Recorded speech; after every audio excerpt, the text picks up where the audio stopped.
So I would like to invite now Dr. Goresh for his talk on the role of autologous cultured osteoblast in AVM. So Dr. Goresh, please share your screen.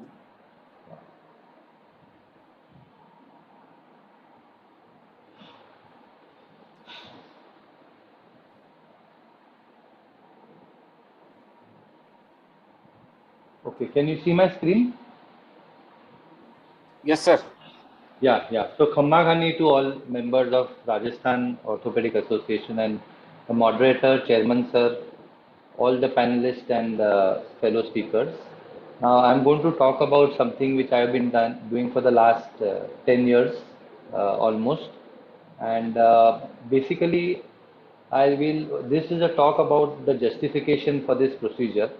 But a lot of it has already been covered and we have almost at the end of it.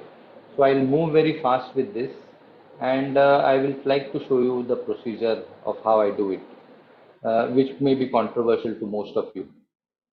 So as I said, that hip preservation is a post-COVID necessity, and since it affects predominantly the young people with bilateral involvement in most of them, there is a pressing need for us to preserve these hips as much as possible.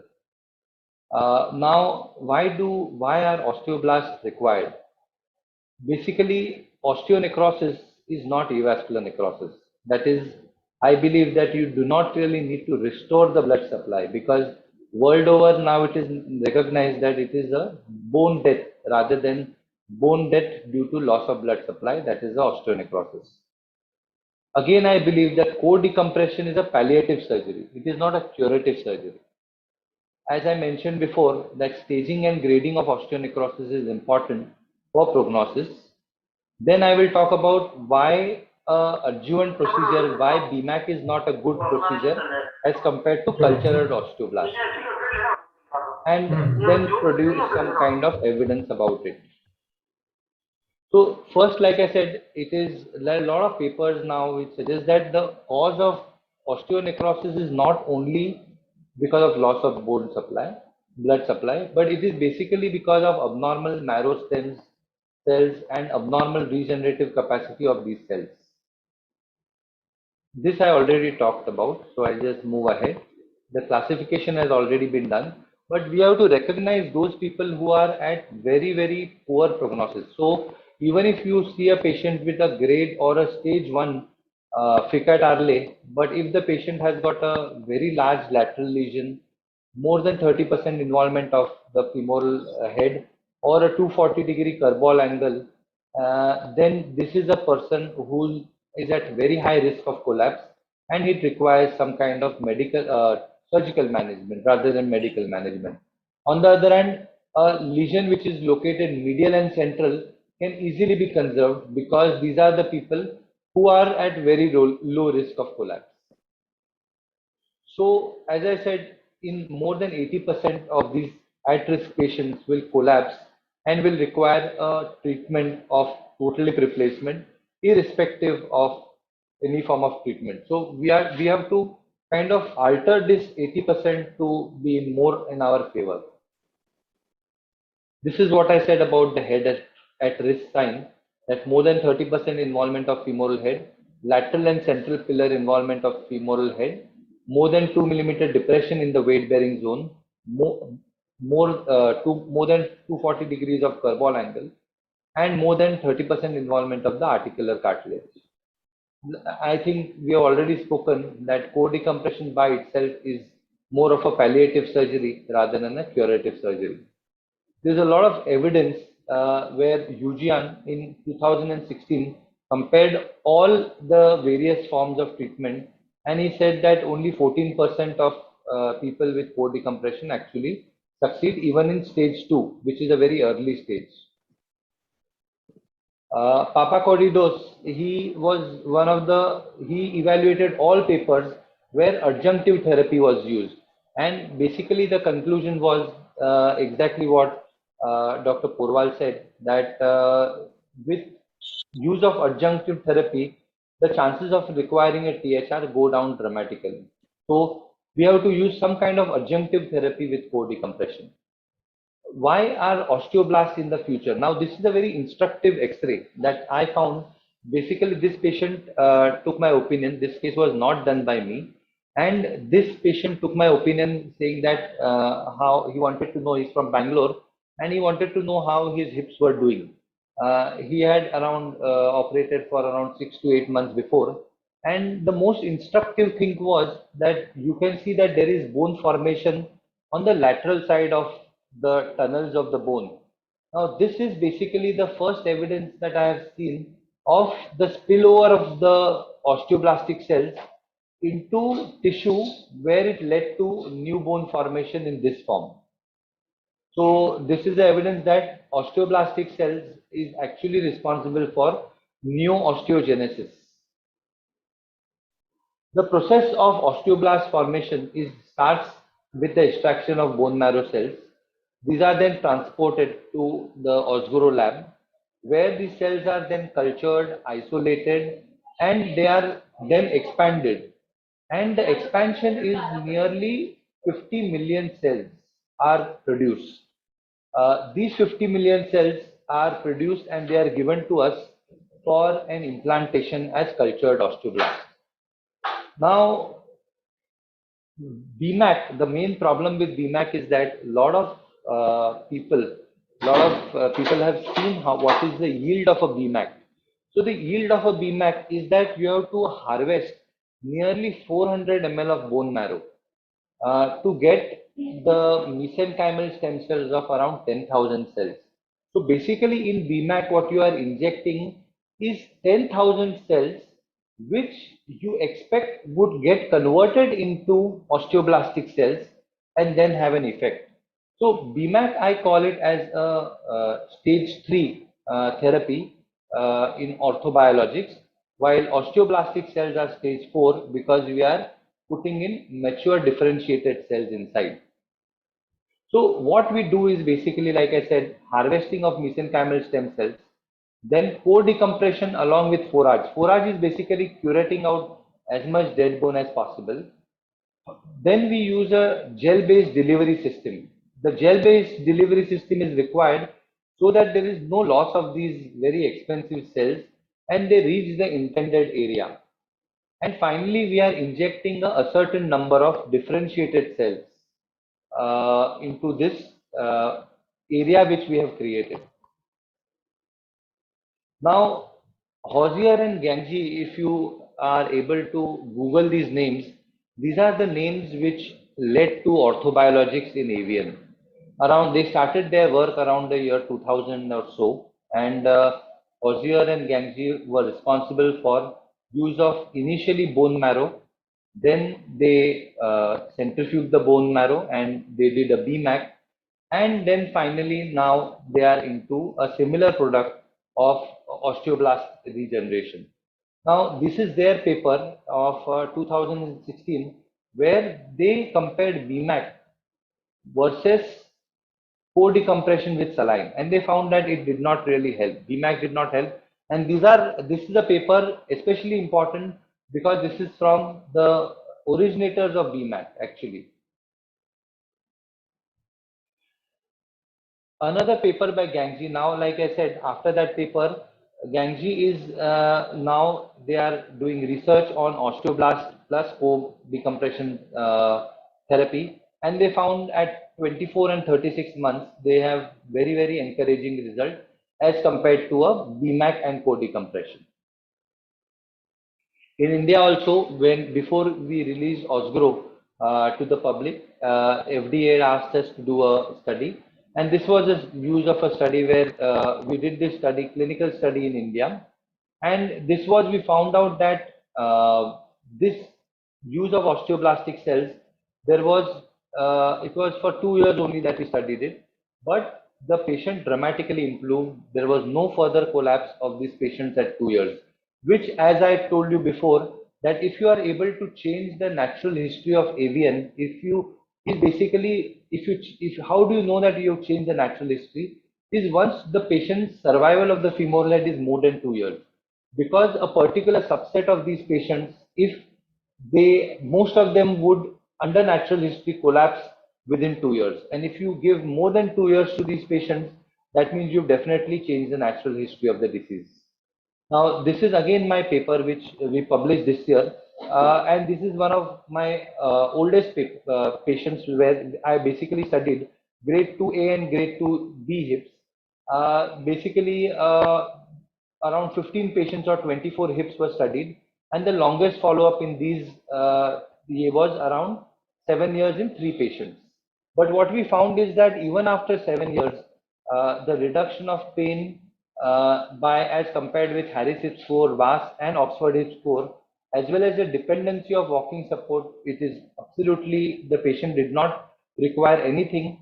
And when we compare the Harris Hip score to a very well functioning total hip replacement, the Harris Hip score is comparable. So, for example, these patients at 7 years had a Harris Hip score in the region of around high 90s, so 90 to 93, which is equivalent to a very well done TKR, a THR. So somebody who has got a Harris Hip score of around 92, that person would have would be rated as excellent in a THR model. So what are the contraindications for this procedure? Basically, this you have to choose the patients very well, and stage 3 and 4 osteonecrosis are absolute contraindication, and THR is the only salvage. The change in sphericity of the head, again, THR is the only salvage. You can do it in 2B cases where the depression is less than 2 millimeter. In when the large curval angle is there, again little difficult to do this. Again, some people develop AVN in renal transplant because of use of psychotoxic drugs, and they have to be them on lifelong. So I think that is a contraindication. I have operated on a few sickle patients with sickle disease, but these are the patients who subsequently got bone marrow transplant done, and so they are not sickling anymore. And I have got a follow-up of around 6 years of sickle patients, three patients, where they are doing excellent with this implant. Now, one more thing is that a very specific subset of patients I have seen up till now in my these 10 years of AVN practice, I was seeing patients with AVN of around involving 20-30% of femoral head. But it is the first time now in COVID that I am looking at complete femoral head involvement. So I'm looking at patients where there is a 80%, 75% femoral head involvement, which I feel is very, very high. And there is, I think, a definite role of COVID why this is happening. One more contraindication is that we have to identify this, especially on MRI. As you can see, there is a very thin white layer of on T2 image, and this is called as delamination of cartilage. Now, once the cartilage is delaminated like this hip is requiring a THR. So even if there was not much change in the contour of the femoral head, or for you it may appear that this is a stage 2 AVN, but if there is a delamination of cartilage, the fate of this head is sealed. So you have to choose these patients very, very carefully. Okay, so this is again, like I said, 90% involvement of femoral head. You can see that the whole femoral head is involved. So even if we implant these cells into the femoral head, now I have I do not have much hope for this cell because there is no way that blood is going to reach this area. Again, whenever you are finding AVN with significant FAI, you can see here the amount of FAI which is seen on the CT scan. There is the head, though it is reasonably well contoured, and the AVN is reasonably central, the patient requires a total hip replacement because of significant FAI. The patient is neither going to have improvement in the range of motion, nor is the patient going to have improvement in the pain if you do this procedure. So these are the basic contraindications for this thing. The relative contraindications are, for example, low dose steroids, where, for example, glomerulonephritis. If in ankylosing spondylitis, where there is no involvement of the hip joints, and only the SI joint is involved or the spine is involved, and the hip joint is free of the disease, or in RA, you can definitely do this procedure. Of course, lymphomas, leukemias who are cured, this is a very good procedure. Now, one of the most important advantages of this procedure is that number one, it preserves the natural function of the hip. The patient can sit on the ground, do most of the activities. It works almost as good as a THR. So Harris hip score of a normal hip would be 100%. You know, if the hip is functioning, if in a normal person, it would be 100%. But an excellently performing THR, the Harris hip score is around 90. So we can give a 90 Harris hip score to these patients at 7 years or 9 years. And the most important thing that I feel is that since it's still a young procedure, about 10 years old right now, we don't know how or when they are going to require a THR. In case there are people who require THR, but this bone, the procedure does not burn any bridges. So the THR can be done at any time in the future, like a normal primary THR, and a normal primary THR with a ceramic on ceramic option will easily survive for 20-25 years. Now these are some results which I'll just go through very fast, and yeah, I would stop the screen share now and ask the moderator if he has got time, then I would run through my presentation about the procedure. Yes, sir. Quickly, you can run through. Okay, I will just run through the procedure for.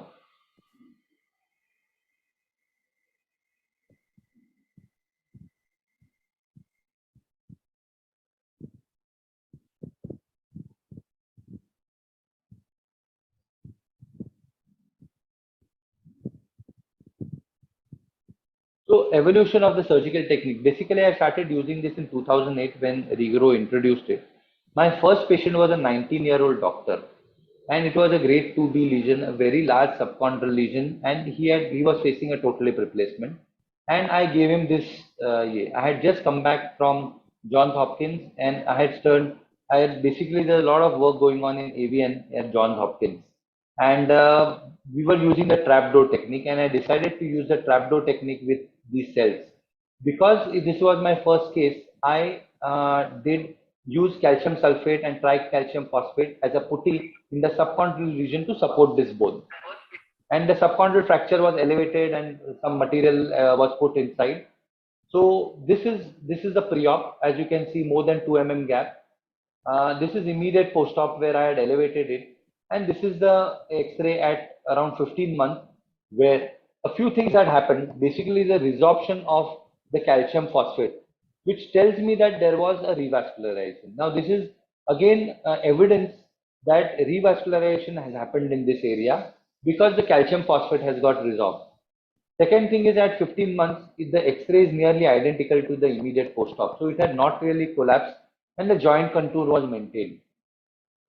So basically, the patient collapsed at around 2 years and subsequently he required a total hip replacement. But what were my learnings from this first failure? That I had the correct choice of case is important. Restoration of vascularity is possible. Third is curettage of dead bone is necessary, and I will elaborate on that further. Joint motion, space, and mobility were all maintained in this patient till eventual collapse. Surprisingly, when I operated on him, because this was a 2B lesion, he wanted me to operate on that. But the 2A lesion I operated by core decompression, and the core decompression that I was doing at that point of time was by multiple drill bits. And that drill bit I was at that point of time I was using a 3 mm Steinmann pin. This Steinmann pin I was using, and that lesion on the opposite side it collapsed earlier as compared to this lesion. So eventually we went for a bilateral total hip replacement. Also, I realized that I need to change the approach because I was not very comfortable, and it was a very morbid approach to the anterior approach to access the femoral head and do a trapdoor procedure. So currently I approach it from the lateral side because all of us are very much aware about how we do it. It's like the DHS approach. I access it with the 8 mm DHS drill bit. I curate out the dead bone. Now, the dead bone curating has got a few advantages. Basically, it is decreasing the disease in that part of the bone. Second thing is that it allows the fresh vascularity to come in. Third thing is that the cells and what content it is given to us, it is almost around 4 ml. Now, if there is no space inside the femoral head of 4 ml, this content would come out. So there is no way it can be retained inside the femoral head. So you need to create a space into the femoral head where this content can be retained. I have to restrict the weight bearing because of access of a 8 millimeter drill. And post-operatively, I concentrate on maintaining the range of motion of the hip in an unloaded hip.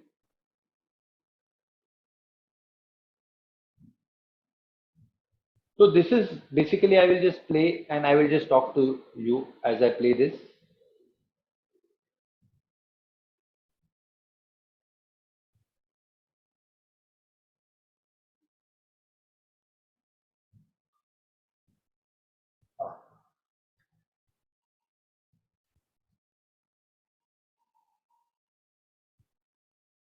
I'm sorry, the video is not playing, but I will just talk to you. Basically, the patient is put on a fracture table.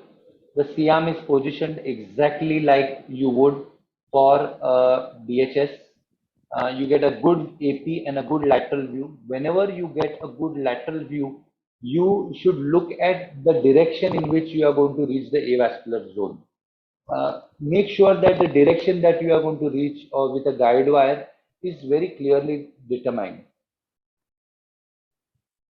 Now, once you have identified the avascular zone on the X-ray, you pass a guide wire from the lateral part into the center of the avascular zone. Now, as you can see, the entry point of my guide wire is not very low because this is where it leads to a subtrochanteric fracture. If your entry point is almost at the level of the intertrochanteric crest or the vastus lateral crest, then the chances of subtrochanteric fracture are very less. Because if you see the anatomy of the proximal femur, this area of the femur is very broad. It's very broad, and the entry point is somewhere around here.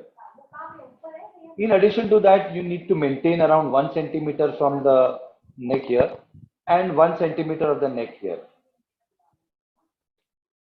Now, once I have gone inside, this is how I ream. Very slowly it is reamed out so as not to thermally damage the bone. And now I have a cylindrical access to the avascular zone. As you can see, always I examine the reamer and you can make out the avascular zone or avascular bone on top of the reamer. So this is the live bone and this is the white dead avascular bone which is extracted.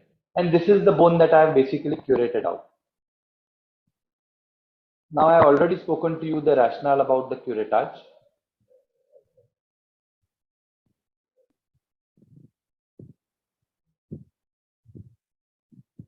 I have got a set of curettes, and with the help of these curettes, I am able to curate out the head. Unfortunately, let me see if this video works.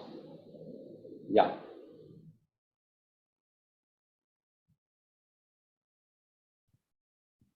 So if you use a curette with a relatively narrow head, okay, you have a fair degree of leeway inside the femoral head, and you are able to curate out a significant amount of bone.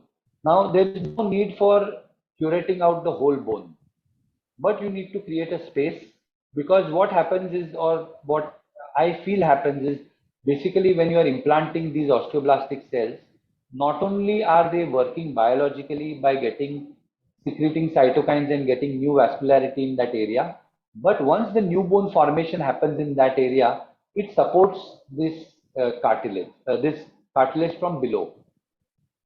And finally, now I'm injecting these cells inside the A. As you can see that there is a plug here. This is a Tata bone plug. And this plug prevents the spillover of the cells. Now these are the cells which are there. 4 such bottles come, so totally around 48 million cells are we are getting with this. You have to be very careful that there is no spillage of these cells because they are very expensive cells. And this is a procedure that is quite simple, very easy to replicate. Thank you so much for your attention, everyone.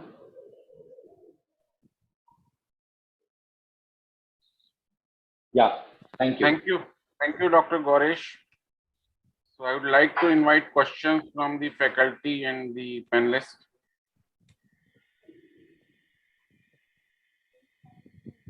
Dr. Bhati, comments from your side? So do you, what about BMAC?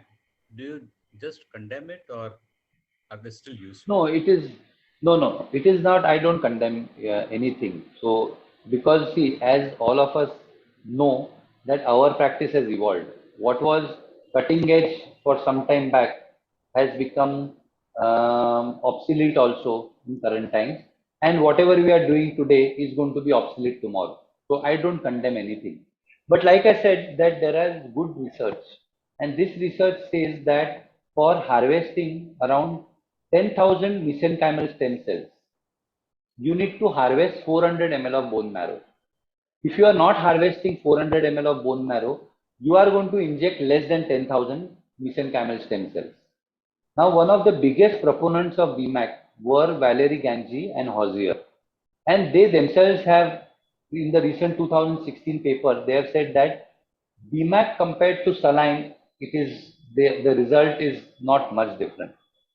So there is no question of condemning anything, but it is again, if BMAC, you expect that these mesenchymal stem cell would eventually turn into osteoblast because that is the only cell of any use inside the body, because osteoblast is the only bone forming cell. If you expect some kind of bone to be formed inside the femoral head, it has to be done by the osteoblast only. The mesenchymal stem cell by itself cannot form it. So when these osteoblasts are available to us in a ready-made form, I would prefer osteoblasts. That's what I would say. Have you used in chondrolysis also?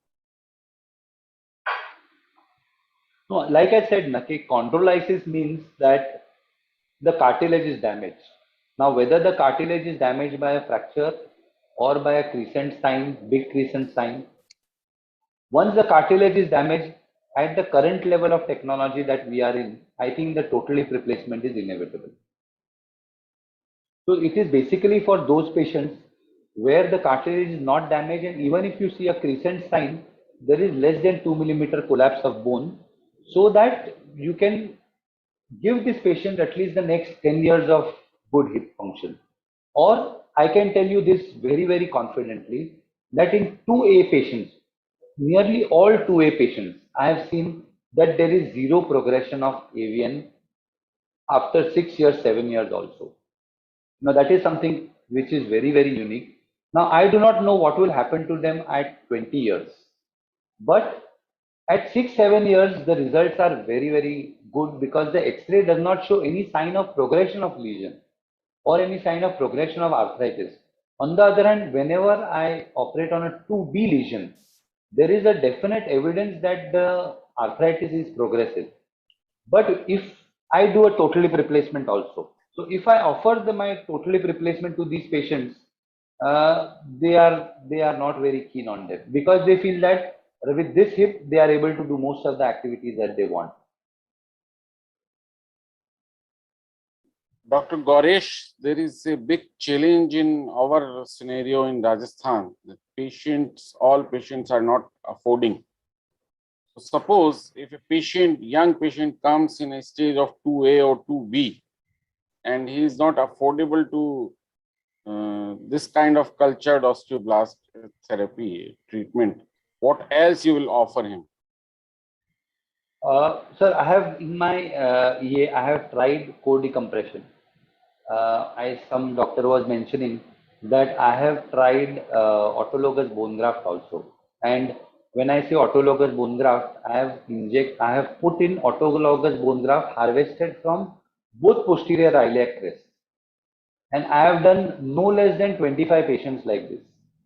and the rate of failure in these patients is phenomenal. So even though autologous bone graft is the patient's own bone graft, that I have put it inside the patient's and it is put immediately. So it is just patient is prone. I have taken out as much posterior iliac crest, both sides harvested. I have made the patient supine. I have curated out the head and put it inside. Still, it has not worked. I do not know the logic behind it. Maybe time will tell, or maybe my technique was wrong. But autologous bone graft in my hands has not worked, sir. So What I else? think I don't know, sir, because I've been doing this procedure. My experience would be limited to this procedure. I think all of you are better qualified to answer that, sir. Dr. Joshi, sir, the same question for you. If patient is not affordable for the autologous cultured osteoblast.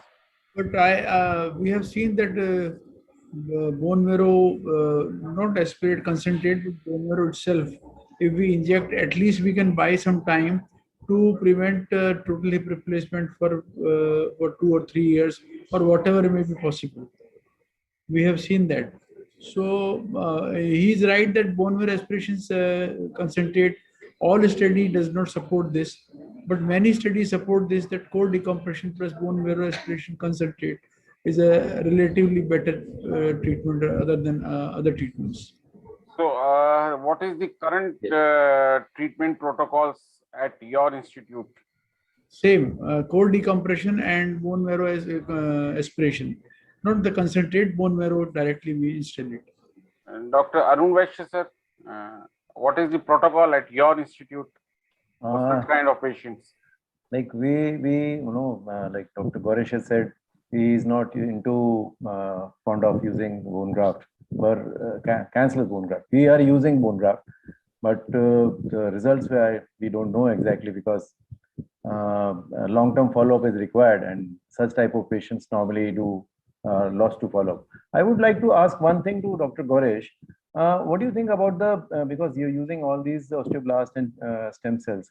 So do you have any case of tumorigenicity of all these patients, or because these osteoblasts may have tumor-like factors also? So Yeah. do you encounter such type of cases? Yeah. So, sir, up till now, no. And see, osteoblasts that are injected now, they are terminally mature cells.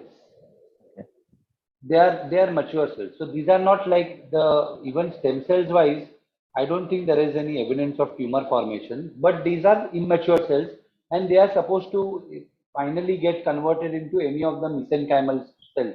For example, they get converted into cartilage or fibroblasts or osteoblasts or fat cells. These are the mesenchymal stem cells. It can turn into that.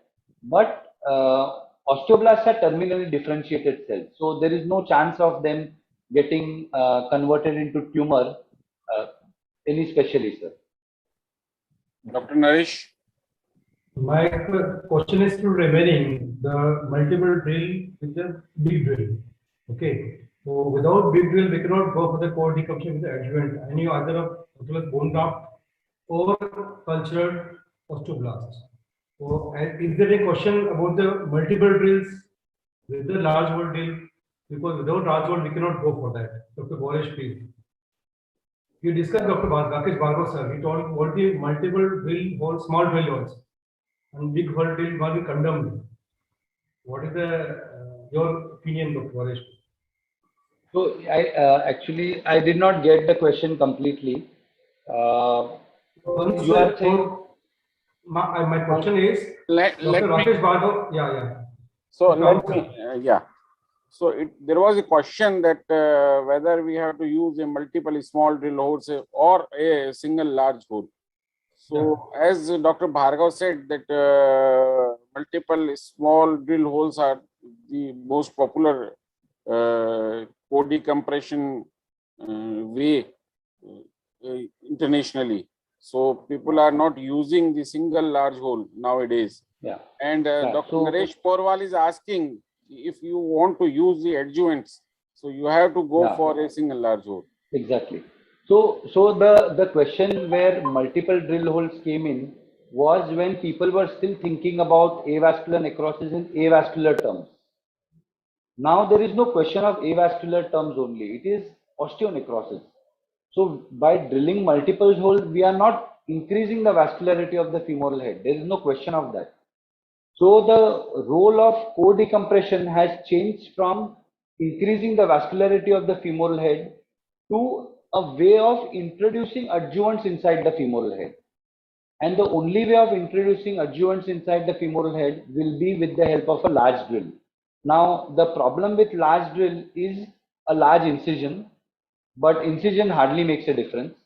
Second thing is that the chance of a fracture. But if you are drilling the large drill not at the subtrochanteric area, but fairly proximally, where there is a trochanteric flare, then there is no chance of a fracture.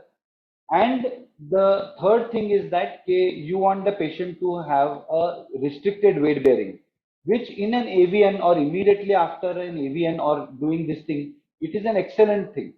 Because if the patient is interested in head preservation, he should be restricted weight bearing for some time after the procedure. So that is the reason and rationale that I feel that a single large bore drill has got a far bigger advantage as compared to multiple drill holes.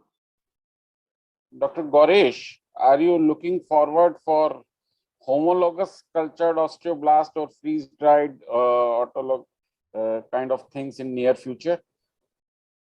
Yeah, it will be good. Right now, homologous stem cells are available, but the problem is that these stem cells are adipocyte stem cells. Now, adipocyte stem cells have been not shown to differentiate into osteoblast up till now. There are no papers on that. But like I said, what is current today is going to be obsolete tomorrow. So obviously, as time grows and as all our collective we improve, I think things will change in the future. And homologous, the biggest disadvantage of the procedure is number one, the cost, and number two, that there is a period of waiting for 2 to 3 weeks or 3 weeks plus before you can inject. So therefore, if we have a ready-made available cells, it will be very easy and it will have more patients. Plus, the industrially manufactured cells will be cheaper also. Dr. Amit? So after injecting these osteoblasts, do you Rahul, I need to make a clarification. do you block them with the graft to prevent the spillage? Yeah. So the thing is now, it is very important because these are expensive cells. So what I have access to is Tata bone graft, Tata graft. And I cut a small piece of it and I put it inside, I drill the hole into it and then put the needle inside. But those people who do not have Tata graft, what is used is they use a 8mm interference screw. A 8mm interference screw is put into the hole with the center cannulated and then that is injected. After it is injected inside, then that screw is removed and the initial shavings of bone is used to fill up the hole. And that can also work. Basically, you need to, plus I need to tilt the patient on the opposite side so that it will go down rather than flow out. But most important to prevent spillage of cells is to create the space inside the femoral head. Rahul, may I clarify about core decompression? Yes, sir. You see, what Goresh has been saying is pretty correct, that this stem cell culture is a new process. And if you want to do this, then you require a bigger hole. When we were doing multiple drill holes, we were filling them up with bone marrow. Let me tell you how I used to do it. Narendra Joshi might have seen me do it. He might bear me out. You drill with a guide wire, the type which you use for your SP nail, drill with a guide wire up to the area of necrotic area. And over that, you pass a 2mm cannulated drill. Then you remove the wire, and in that cannulated drill, you inject bone marrow. I used to inject in one hip, 20 cc, 40 cc of bone marrow, 10 cc per hole for 4 holes. And all that bone marrow was taken from the iliac crest, aspirate. Now, I was working, as I said, in tandem with Ramesh Sen from PGI Chandigarh. He was also doing this bone marrow aspiration and injection in the holes. Then he switched from bone marrow. He started centrifuging bone marrow, using the supernatant as stem cells and injecting that supernatant fluid. So he was injecting just about 1 ml or 2 ml in each hole. Just I had to inject 10 because this was total whole bone marrow, not centrifuged. Now, when you are putting in something like what Ganesh has said about a cultured, then naturally cells you are putting in, you need a bigger hole. You can't put those cultured cells in 2 millimeter holes. And that's progress. So whatever progress happens, sometimes you have to discard the old methods. Absolutely right, sir. Thank you. Dr. Amit, any quick comments from your side, because it is already too late. So unmute yourself. So we all have a big armamentarium of all the procedures. We have to customize according to the patient needs, their financial status, their other staging, grading. So there cannot be a single answer to, Absolutely correct. to be Anyone customized. else want to make a quick last comments? Yes, Dr. Soni sir, please. I just wanted to comment on your question that the Rajasthan is a state where poor people are there and they cannot afford the cost of this cultured osteoblast and all these THR. So for stage 1 and 2A, we can offer them single tripile hole with adjuvant like bone graft plus PRP. PRP had shown this promising outcome because the studies are not to that level, but it is a promising thing that is going to come with the time. And for those patients, we can do this procedure: single hole bone graft, autologous bone graft with PRP. Right, sir. Thank you. Anyone else? Rahul, I just wanted to make a very small remark at this point. That is about the two patients' clinical photographs I showed to you in the slides. Please, sir. The patient was operated in 2004, 17 years. The other patient was operated in 2005, 16 years ago. None of them, both of them have not had any problem. They are still carrying on with their muscle pedicle grafts. They don't want a joint replacement. So in those people who cannot afford it, still think it's a viable option. And yes, sir. Absolutely correct. But sir, every muscle graft procedure done by everyone do not give the similar results what you are doing. That is also important. Dr. Jayant, would you like to say something, or you would like to conclude? Yeah, I think we've had a very long evening, and we've covered avascular or osteonecrosis, as we like to say it, in a very expansive way, and the stalwarts have been at the top of their game. So a very interesting evening, and thanks to each one of them for sharing their wide experience with us. And thank you, Rahul, for organizing such an interesting meeting. Thank you, Jayant. Now, I would like to invite Dr. Charul from Regrow Life Sciences, who has sponsored this webinar. So, Dr. Charul, first unmute yourself. I'm thankful to Rajasthan Orthopedic Surgeons Association And just want to tell one thing, this product has got a USFDA approval as an orphan drug. Also, the EMA also has got an approval for this drug. And I'm very thankful to Dr. Rahul Katta sir for very cooperative for arranging this thing. Yes, sir. And I'm thankful to all the speakers, Dr. Amit sir, Dr. Gaurav sir, Dr. Parwal sir, all the speakers and eminent speakers. And thank you very much from Regroup.